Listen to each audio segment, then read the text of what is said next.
Hola, soy Iván Muerte, soy otorrinolaringólogo de aquí en trabajo en Madrid y vamos a empezar con la clase de otorrino. Y vamos a empezar con un tema bastante importante que es el tema de la hipoacusia. El objetivo de esta clase es saber diferenciar entre los diferentes tipos de hipoacusia y conocer las causas más frecuentes, así como su manejo durante la clase que vamos a ver. Entonces, hipoacusia, sabemos que hay dos tipos. El primer tipo sería la hipoacusia de transmisión o conducción, que es aquel problema en el cual hay algún tipo de alteración que bloquee o impida que llegue el sonido hacia la cóclea, ¿de acuerdo? Entendiendo la cóclea como esa CPU que organiza la audición y que por tanto emite la señal acústica. Y por otro lado encontramos la hipoacusia neurosensorial de percepción, en el cual el problema está o en la misma cóclea o bien en los nervios que lleva la conducción hacia la corteza auditiva. Entonces, cuando tengamos un paciente con una sospecha de hipoacusia, ¿qué es lo que tenemos que hacer? Pues hay dos cosas que son fundamentales más para vosotros en la consulta de atención primaria. La primera, una otoscopia, ¿de acuerdo? Valorar cómo está el conducto auditivo externo y también la membrana timpánica. Y a su vez, una acumetría. La acumetría parece que es una prueba que solo es exclusiva para nosotros, pero es una prueba tan sumamente sencilla y nos da tanta información que es importantísimo realizarlo en todo paciente que tenga hipoacusia. Sabéis que la acumetría es una prueba que realizamos con diapasones y el objetivo de la prueba es simplemente saber qué tipo de pérdida de audición, qué tipo de hipoacusia tiene el paciente.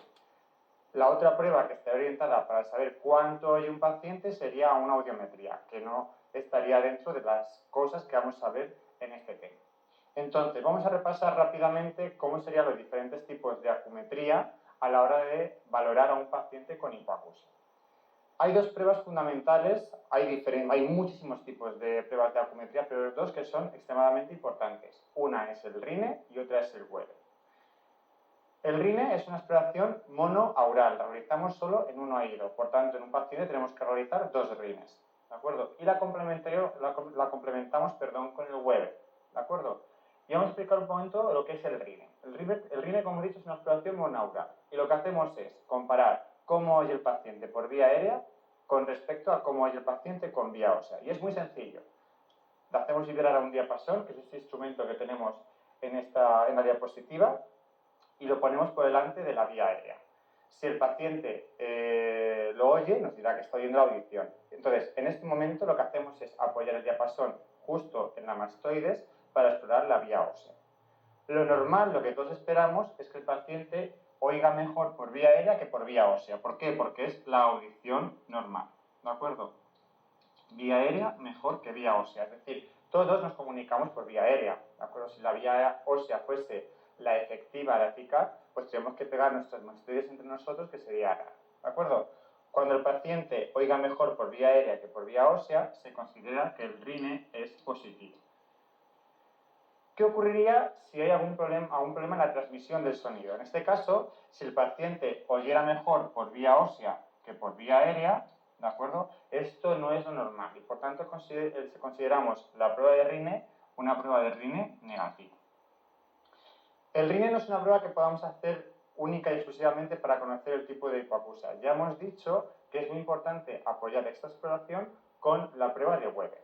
Y las dos juntas son las que nos va a dar información sobre el tipo de hipoacusia que tiene el paciente.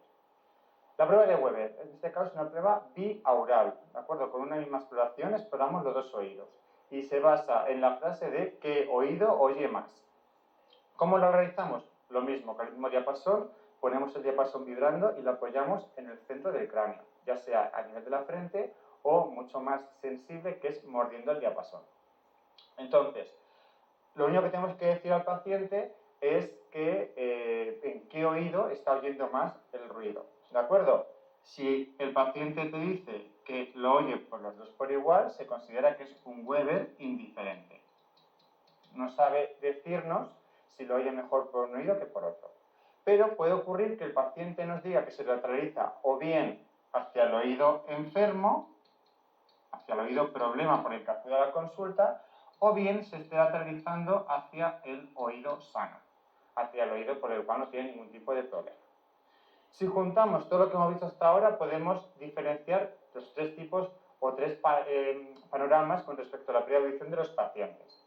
Un paciente sano tendrá un rine positivo, es decir, oirá mejor por vía aérea que por vía ósea, y el Weber será indiferente, porque los dos oídos oyen completamente igual, no hay ningún tipo de problema. ¿Qué ocurre con hipoacusia de transmisión? Por ejemplo, imaginaos algo muy sencillo, un tapón de cera. Un tapón de cera nos bloquea todo el conducto auditivo externo. Cuando nosotros pongamos a vibrar un diapasón por delante de la vía aérea de un oído que esté tapado, lo que ocurre es que la onda acústica no llega hacia el tímpano y por tanto el paciente no oye bien por vía aérea. Pero cuando ponemos el diapasón en la vía ósea bypassea el problema, bypassea en este caso el tapón de cera y el paciente oye mejor por vía ósea que por vía aérea. Por tanto, el RINE es negativo. Y si lo valoramos con el Weber, en una hipoacusia de transmisión ocurre algo parecido. El oído, ante un tapón de cera, que es el ejemplo que estamos valorando en este momento, al igual que el sonido no puede entrar y no puede llegar a la cóclea, cualquier sonido que se emita de línea media no puede dispersarse, es decir, no puede tampoco salir. Y entonces reverbera, hace eco y da al paciente una falsa sensación de autofonía, de mayor taponamiento. ¿De acuerdo? Todos los pacientes cuando tienen un catarro, incluso nosotros mismos, siempre tenemos los oídos taponados. Por tanto, el Weber siempre se va a realizar en casos de hipoacusia de transmisión hacia el oído enfermo. En resumen, en una hipoacusia de transmisión vamos a encontrar un RINE negativo y un Weber que se lateraliza hacia el oído enfermo. Y por último, ¿qué ocurre en la hipoacusia neurosensorial? En la hipoacusia neurosensorial lo que vamos a encontrar es que no hay ningún tipo de problema en la transmisión del sonido hacia la cóclea, ¿de acuerdo? Por tanto, el RINE va a ser positivo, se va a ir mejor por vía aérea que por vía ósea. A grandes rasgos, para que lo entendáis, lo que estudia la prueba de RINE es conocer cómo funciona el tímpano y los huesecillos. Por eso, solo se negativiza la prueba cuando hay algún problema tímpano-sicular. En el caso de una hipoacusia neurosensorial, no tiene que haber ningún tipo de problema en la cadena de huesecillos. Como el RINE puede salir positivo en dos aspectos, hay que siempre apoyarnos el Weber. Por eso he dicho que era tan importante hacer la prueba de Weber. Si yo tengo una cóclea sana y la otra cóclea que está al 50%, es decir, media cóclea destruida, la cóclea que va a recibir más sonidos va a ser la cóclea que me va a indicar cuál es la más sana. ¿De acuerdo? Por tanto, en el Weber se lateraliza hacia el oído sano. RINE positivo y Weber hacia el oído sano. Una vez visto esto, lo que vamos a ver van a ser las principales causas de hipoacusia de transmisión. Vamos a dejar todas las infecciones de oído para una segunda clase, ¿de acuerdo? Y lo vamos a centrar en todas aquellas hipoacusias, tanto de transmisión como neurosensoriales, que no sean producidas por un proceso infeccioso. Y vamos a empezar con las hipoacusias de transmisión y con esta diapositiva, que es un resumen de lo que hemos visto. ¿Cuándo vamos a sospechar que un paciente tenga una hipoacusia de transmisión? Principalmente cuando tengamos una otoscopia patológica, un RINE negativo y un Weber que se lateraliza hacia el oído enfermo. Causas. Lo más frecuente, lo más típico, lo que todos pensamos, es el ejemplo que hemos puesto, un tapón de cera. ¿De acuerdo? Los tapones de cerumen, acordaos que no es suciedad, que el oído produce cera para proteger, ¿de acuerdo? Es una capa protectora, pero que a veces acumula y produce oclusiones completas del conducto que pueden acarrear hipoacusias. La manera de llevar a cabo el lavado de los tapones de cera, sabéis que son con irrigaciones de agua templada y solo hay que recurrir a una derivación al otorrino en el caso de que, aparte de realizar muchísimos lavados, el tapón no sea capaz de extraerse, si tiene infecciones activas o existen dudas o sabemos perfectamente que ese oído está perforado. Ante perforaciones timpánicas está contraindicado hacer irrigaciones de agua templada.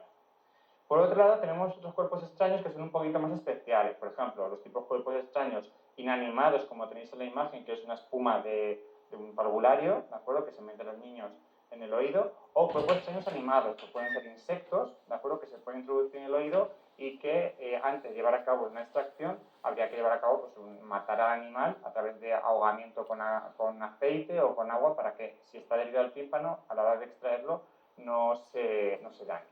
En estos casos, las irrigaciones pueden ser también con agua para extraer. Y sobre todo en niños se recomienda irrigaciones con agua porque es menos traumático, el niño lo pasa un poco peor. Más tipos de hipoacusia de transmisión. Una muy frecuente es la otitis secretora, ¿de acuerdo? También llamada otitis seromucosa. Es un cuadro en el cual nosotros sabemos que el oído medio es una estructura que está encargada o lleva a cabo la ventilación, ¿de acuerdo? Es una estructura que está ventilada gracias a la trompa de Eustaquio. Tenemos que entender la trompa de Eustaquio como esa chimenea que comunica la garganta con el oído medio. Entonces, ¿qué ocurre? Cuando esta trompa de Eustaquio se bloquea, se empieza a acumular moco dentro del oído medio. Esta acumulación de moco puede generar un proceso de hipoacusia y de taponamiento óptico que es muy típico. Además, cuando hacemos una otoscopia a estos pacientes, lo que vamos a encontrar es que el tímpano cambia de color, ¿de acuerdo? O sea, adquiere un tono ambarino y es muy frecuente, como veis en la imagen, encontrar niveles hidroaéreos, encontrar burbujas. Pero ¿por qué se produce la otitis secretora? La otitis secretora es producida por un proceso inflamatorio que bloquea la trompa de Eustaquio, ¿de acuerdo? Es un proceso que es súper frecuente en niños, ¿de acuerdo? ¿Por qué? Porque lo que existe es que, por un lado, la trompa de Eustaquio no funciona bien porque está inmadura, ¿de acuerdo? Además es muy horizontal, y además hay algo en la desembocadura de la trompa de Eustaquio, la desembocadura de esta chimenea de la que hablamos, que obstruye la ventilación, que son las vegetaciones. Si sumamos, por un lado, una trompa de Eustaquio inmadura y unas vegetaciones que bloqueen la trompa de Eustaquio, vemos que se nos va a producir una otitis secretora y es la causa más frecuente de hipoacusia en la infancia. Es muy frecuente en pacientes pediátricos que muchos han sido expuestos a una adenoidectomía e inserción de drenajes transtimpánicos para ventilar el oído hasta que la trompa de Eustaquio madure y se lleve pues, una ventilación, por decirlo así, de alguna manera natural. ¿Solo ocurre en niños? No, en adultos, como he dicho, es muy frecuente después de los catarros, ¿de acuerdo? En estos pacientes que tengan pues, una clínica compatible con una otitis secretora de la que hemos hablado y además estén acatarrados, pues tratamiento sintomático con descongestionantes nasales, muchos lavados nasales, pueden ir bien. Pero hay que saber una cosa, a veces ocurre que hay una obstrucción mecánica de la trompa de Eustaquio por un proceso neoplásico a nivel del cabo. Es muy importante que sepáis que todos esos pacientes adultos que cursen con una otitis secretora fuera de un contexto catarral, es importantísimo derivarlos al otorrino para descartar un cáncer de cabo mediante una fibroscopia, porque a veces es la única forma de presentación de estos tumores. Más causas de hipoacusia de transmisión.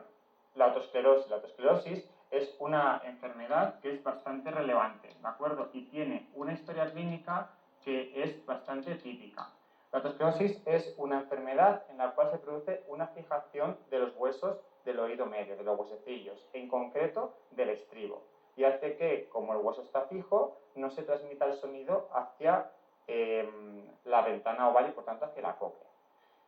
¿A qué se asocia? Es típico de mujeres, ¿de acuerdo? Empeora con el embarazo y con la toma de anticonceptivos orales y no es raro que te cuenten que han tenido antecedentes de su familia con problemas a nivel de la audición y sobre todo en mujeres, ¿de acuerdo? Porque es una enfermedad hereditaria.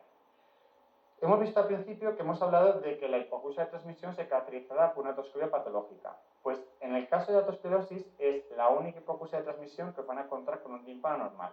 Y es de aquí que es tan importante sospecharla mediante una acumetría. Acumetría con otoscopia normal, lo más típico es que sea una autoesclerosis. Se tiene que derivar al otorrino para llevar a cabo un estudio con audiometría y valorar su posible tratamiento, ¿de acuerdo? Porque lo más importante es que estos pacientes pueden ser candidatos a un tratamiento quirúrgico para recuperar su audición. Otros ejemplos para terminar con la hipoacusia de transmisión, pues la perforación traumática de tímpano. La perforación timpánica normalmente es producida por una sobrepresión a nivel de la membrana timpánica. ¿Por qué se produce esto? Pues la utilización de bastoncillos, que sabéis que están totalmente contraindicados, ¿de acuerdo? O simplemente pues algún blast auricular, algún tipo de sonido intenso que puede hacer que la membrana timpánica se rompa, ¿de acuerdo? Es una estructura muy delicada. Acordaos que el tímpano es como la piel de un tambor y ante cualquier mínimo esfuerzo puede romperse. En el momento de la producción de la perforación timpánica, ¿qué vamos a encontrar? Dolor, otalgia, puede tener un poco de otorragia e hipoacusia. ¿Qué hay que hacer con estas perforaciones traumáticas del tímpano? Lo más importante es saber que la mayoría cierran solas, ¿de acuerdo? Si no hay ningún tipo de problema infeccioso intercurrente y el paciente no le supura nunca el oído, lo normal es que el tímpano se regenere y que no deje ningún tipo de secuelas. Por supuesto, esto va a ocurrir en perforaciones pequeñas, pero si una perforación prácticamente que ocupe todo el tímpano, la recuperación completa o natural pues va a ser un poco más complicada. ¿Qué hay que hacer con estos pacientes? Pues lo primero, insistirles que no entre agua. Si entra agua, el oído se infecta, ¿de acuerdo? Y si se infecta, puede supurar. Esperar entre 3 y 6 meses para ver hasta qué punto el oído se ha recuperado y en el caso de que ese oído se quede perforado, serían candidatos a derivarse a otorrino. ¿Para qué? Para llevar a cabo una cirugía, una melingoplastia para reparar esta perforación timpánica que se ha producido. El resto de hipoacusia de transmisión la veremos en la siguiente clase. Vamos a dar unas pequeñas pinceladas de la hipoacusia neurosensorial. A modo de resumen, otoscopia normal y una acumetría congruente, en este caso un rine positivo y un Weber hacia el oído que recoja más señal, que tenga más órgano de corte y más CPU, por decirlo así, sana.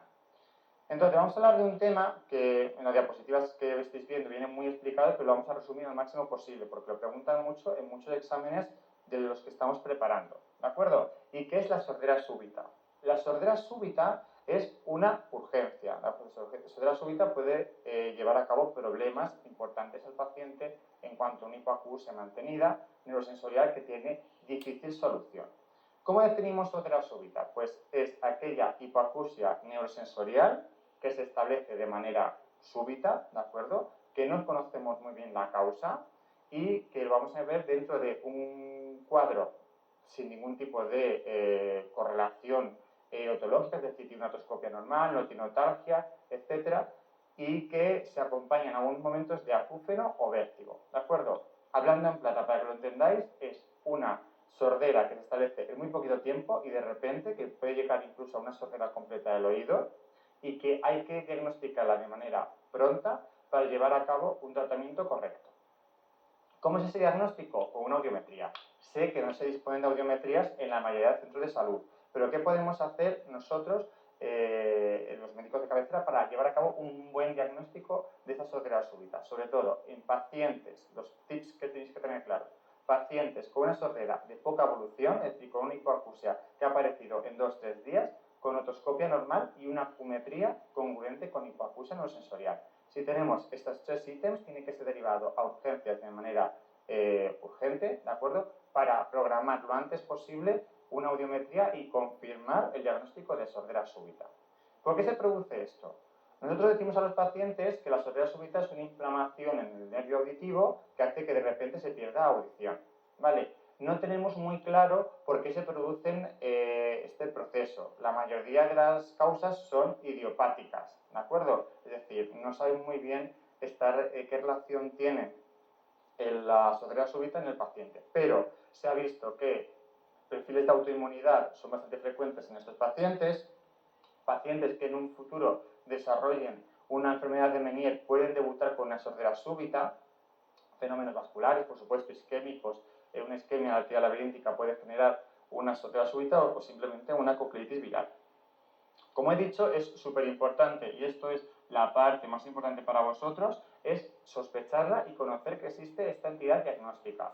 Hacer una otoscopia que sea normal y una acumetría congruente en un paciente con una pérdida auditiva en poco tiempo, ¿de acuerdo? En 2-3 días, ¿de acuerdo? De manera súbita, el paciente se levanta con que, oye, de repente no oigo nada de este oído. Hay que hacer una otoscopia y una acumetría, y si es congruente con una hipoacusia no sensorial, ya catalogarlo como posible sordera súbita y derivarla a un centro de otorrino cercano para que haga una audiometría y hacer un diagnóstico importante. Bien, ¿por qué es tan importante llevar a cabo este tratamiento? Porque la instauración del tratamiento, que es un tratamiento con corticoides, lo antes posible, beneficia el pronóstico de las súbitas. A grandes rasgos, los estudios dicen que un tercio de las súbitas mejoran, un tercio se mantienen igual y un tercio también siguen perdiendo oído, y por tanto es una situación un poco dramática, ¿de acuerdo? Que prácticamente 2/3 de los pacientes o se quedan igual o pierden oído, puede ser pues, potencialmente fastidioso para su vida habitual. ¿Y de qué depende este pronóstico? Depende del tiempo en el que se tarde en instaurar el corticoide. Por eso he dicho que es tan importante que el paciente sea derivado lo antes posible al otorrino para que capte ese paciente, lo recoja y llevar a cabo una audiometría lo antes posible. ¿Cómo ponemos el tratamiento oral? Esto un poco para que os suene. Sé que no es vuestro trabajo hacerlo, pero sé que sepáis que ponemos tratamiento oral, que últimamente se está haciendo un tratamiento concomitante con corticoides intratimpánicos pinchados directamente en el oído, y en casos graves de que un paciente que estaba oyendo bien de repente se quede con un solo oído, es decir, que pierda todo el oído, en esos casos está indicado hacer tratamiento intravenoso con corticoide a 500 miligramos al día durante una semana, ¿de acuerdo? Hay que hacer todo lo posible para llevar a cabo que ese oído no se pierda. Importantísimo este tema para vuestro examen, sobre todo preguntas que he visto que hablan de la sospecha de esta entidad diagnóstica. Otras causas de hipoacusia no sensorial, a grandes rasgos. La más frecuente, la típica que os van a encontrar o contar, es la típica de un abuelito que de repente la familia dice que no oye nada, que le preguntan las cosas y no las responde. Él comenta mucho que oye pero no entiende, es decir, es un perfil de presbiacusia, es decir, un envejecimiento bilateral y simétrico de ambos oídos, por desgaste, por envejecimiento de las estructuras del oído. Estos pacientes, sobre todo, es importante llevarlos de manera ambulatoria al otorrino para hacer un estudio audiológico y explicarles las posibles expectativas tanto del tratamiento como del curso de la enfermedad, ya que el único tratamiento disponible a día de hoy para la presbiacusia es los implantes con audífonos, ¿de acuerdo? Un implante auditivo. Otra causa, el trauma acústico. Pacientes, como veis en la imagen, pues, que estén expuestos a ruidos de alta intensidad. Esos ruidos de alta intensidad pueden hacer que tengan una destrucción coclear lenta y progresiva que al final puede acabar con problemas auditivos importantes. Lo mismo, en aquellos pacientes con trauma acústico hay que dejarles muy claro que tienen que tener protección auditiva, por ejemplo, pacientes que trabajan con martillo percutor, u otro tipo de actividades, como puede ser el tiro con escopeta, puede producir traumas acústicos. Pues insistirles mucho en que hay que hacer un estudio audiológico y además pues, utilizar pues, tapones o algún tipo de protección para evitarlo. Y por último, el neurinoma del acústico, que sabéis que es un tumor que engloba o afecta a los nervios craneales, es un tumor de crecimiento progresivo y hay una cosa muy importante que tenéis que saber, que cuando se actúa o cuando se presenta en la consulta os van a hablar de una hipoacusia neurosensorial unilateral, ¿de acuerdo? Casi siempre todas las neurosensoriales, excepción de la sordera súbita, por supuesto, pero todas las hipoacusias neurosensoriales que se instauran de manera progresiva en el paciente, ¿vale? Suelen ser bilaterales, afectan a los dos oídos por igual. Pero en el neurinoma acústico siempre hay una cierta asimetría. Pues siempre que nos cuenten una asimetría de perfil neurosensorial en un paciente, hay que derivarlo al otorrino porque hay que hacer una resonancia y descartar este tipo de problemas, ¿de acuerdo? En lo que sería el neurinoma del acústico. Bueno, pues hasta aquí la clase de problemas de lo que sería la hipoacusia, ¿de acuerdo? Espero que os haya quedado claro y nos veremos en la siguiente clase.